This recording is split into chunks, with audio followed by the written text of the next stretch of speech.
We're 2 games away, now 1 game away from the end of the season. We got to go through the motions. We got to do the process. We got to talk a little bit about Friday's game because the Magic did do some things better. It just kind of doesn't matter. Let's get through this. I appreciate you all for listening. Let's do some Locked On Magic. You are Locked On Magic, your daily Orlando Magic podcast. Part of the Locked On Podcast Network, your team every day.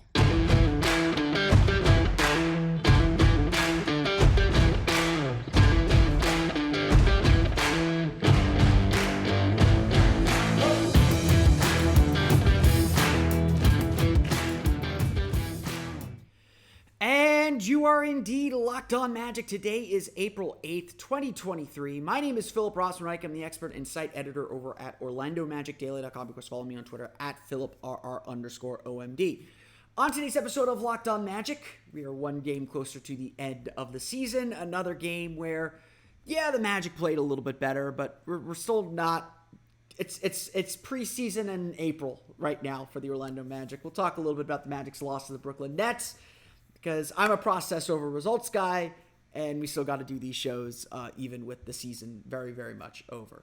We'll get to that coming up here in just a moment. But first, we want to thank you again for making Locked On Magic part of your day every day. No matter when you listen to us, whether it's first thing in the morning, whether it's right when we upload, whether it's 2 months from now, we truly appreciate you making Locked On Magic part of your day every day. Remember, there's a great Locked On podcast covering every single team in the NBA. Just search for Locked On and the team you're looking for, the Locked On Podcast Network. It's your team every day. Obviously, the Orlando Magic played a few more of their guys in Friday's game against the Brooklyn Nets than they did in Thursday's game against the Cleveland Cavaliers. We can get into whatever conspiracy theory you want to believe as to why. I will admit, I think the NBA gave them a call and said, like, WTF, guys. Like, come on. Franz Wagner played. Cole Anthony actually played in this game. Markelle Fultz played. So we got to see a little bit of the Magic's guys, and look, those guys definitely helped. If you're looking just for an uptick in quality, those guys helped. It's no coincidence that all the Magic's starters are single digit in the plus minus, and all the bench kind of aren't. They helped, and they played better, and the Magic played with a little bit more verve and a little bit more cohesion. But at the same time, like I said, this felt like a preseason game in April. This felt like a preseason game. This felt like a game that didn't matter. This felt like a game that, not that guys were going through the motions, but were willing to experiment and try things and play almost at half speed or not at full tilt. Obviously, the guys were in there to kind of break a sweat and get in and out of the game. And the bench players, the effort's there. And that's, first and foremost, that's important. Guys need to keep playing with effort. And like any preseason game, success isn't necessarily determined by who has the better team, if that makes sense, or has the most talent. It's really about who's able to kind of click on into cohesion and organization faster than the other team or for longer than the other team. The Brooklyn Nets were not good on Friday night. I want to make that clear. You can listen to Locked On Nets. They're celebrating avoiding the play-in tournament, getting the 6th seed. You can hear their side of the story. I didn't think the Nets played particularly well. They missed a ton of threes. They settled for those threes. They got after it defensively, but I think they could feel how the Magic were playing and how the Magic were approaching this game. And, that kind of energy lulls you to sleep a little bit. The Nets did enough. They took control. They took advantage when they had to. And the Magic were playing uphill, and they just don't have the horses to get up there. They don't have the players that are going to be able to score enough. And, the Magic scored, 98 points against the Cavs. They didn't score even that much in this game, even with some more of their starters back in. The shots just weren't going down this time around, and that's kind of half the battle. Again, the effort was great. I thought the Magic, they struggled through the second quarter. They kind of gave the game away in the second quarter. A lot of turnovers. Fouled a couple three-point shooters, fouled Seth Curry on I think at least 2 3-pointers. Brooklyn got themselves going, and that's where they built their lead. They led by as much as 24 in this game. That's where they built their lead, and Orlando just didn't have enough to get all the way back. I credit Orlando, though. I credit this Magic team. They fought hard. I was ready to write this game off in the first at halftime. I'm at work cutting the highlights, and I literally turned to my anchor and said, like, hey, I'm probably gonna have these done middle of the third quarter. I'm not expecting this team to make a run, but credit to this Magic team. They fought back. Chuma Okeke hit a three. They got to the foul line a little bit. Goga Bitadze really worked well on the offensive glass. And an Admiral Schofield three with about 7 minutes to go cut the lead down to 10. And all of a sudden you had to kind of perk up and pay attention a little bit to what was going on the floor. So credit to this team for hanging around, for making that kind of an impact, for staying in the game, even just that much. But just as my attention perked up, just as sure everyone's attention perked up, the Nets called a timeout. They locked in. They focused. They put the game away. Magic never got closer than 10. They didn't get blown out, but they didn't have a chance from that point on. A focused and engaged Brooklyn Nets team was always going to win this game. Just plain and simple. 101-84 is your final. So Orlando defended well, but Brooklyn didn't make shots. Spencer Dinwiddie 0 for 6 from 3. Mikal Bridges 1 for 12. He was 7 for 24 for the game. That's the kind of game it was. And again, you see this stuff in the preseason where guys just take a lot of shots. They don't make a lot of them, but you make enough. You string enough stops. You string enough shots together. You take the lead, and that's all that matters. Again, the way I would approach these last games is, you want to see some of these guys who you haven't seen play a lot. You want to see them play. You want to see them get that opportunity. You want to see them at least make some progress. And so really what I'm looking for is progress game over game at this point. Were the Magic better Friday than they were Thursday? I think in some respects, yes. They defended better. They did things better. They stuck to who they are better. I made this comment in the first half when the Magic were getting blown out. I don't really care what the results are of these games. We understand what the Magic are doing. They're not being as explicit about it as like Dallas was, publicly saying exactly what they're doing, but we know what the deal is here. We know what the end goals are, and who knows what's going to happen Sunday. But the Magic to me, really did play a little bit better. They looked more cohesive. They looked more organized.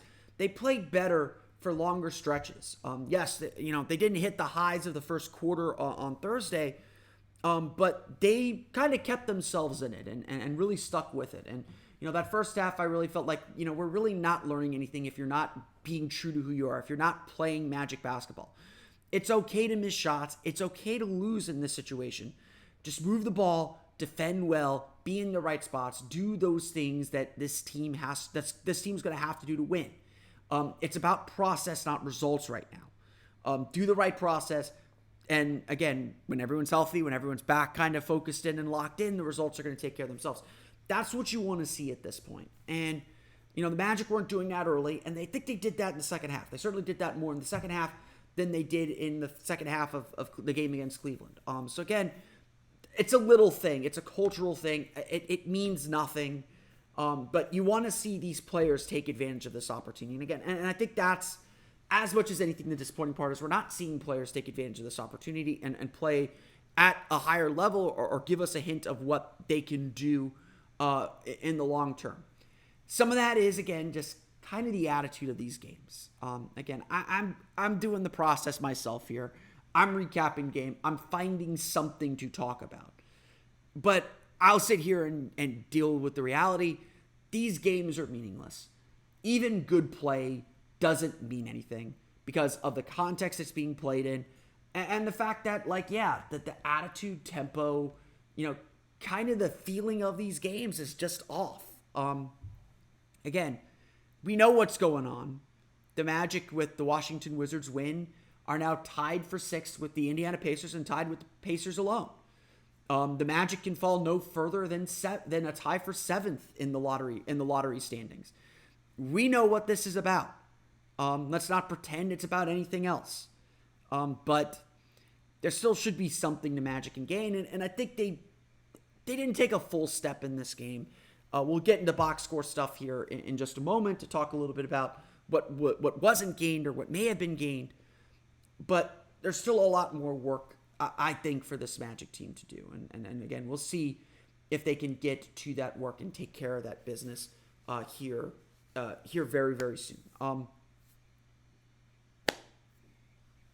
If you're listening to the podcast, I'm just kind of gesturing because, again, there's not much to say. So I'm going to take a break so I can put an ad read in, and then we will talk through the box score. We'll stay with us as we do that here in just a moment. Like I said, the starters played and were noticeably better. That's really the best thing I can say about it.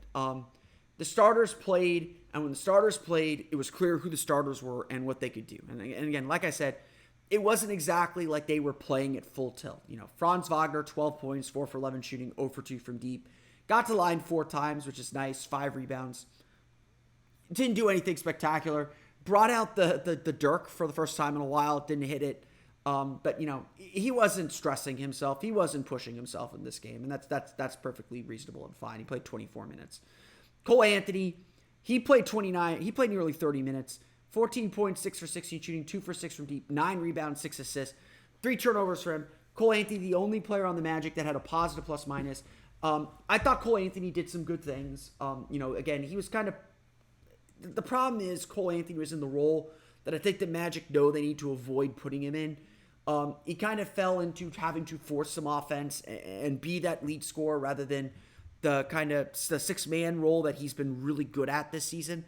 And so I think you could kind of see some of the limitations of that. When he tries to do too much, when he knows he has to be the lead scorer, that's when the inefficiency comes in. That's when he starts making some bad decisions.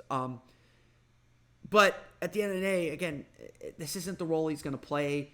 The attitude, the tempo of the game was just off. Markelle Fultz played nearly 18 minutes, 7 points, 3 for 7 shooting, 5 assists. He got the ball moving a little bit. But, again, even Markelle, it looked, it just felt like everyone was just kind of like getting their spots in or testing some things out. Again, it just felt like a preseason game.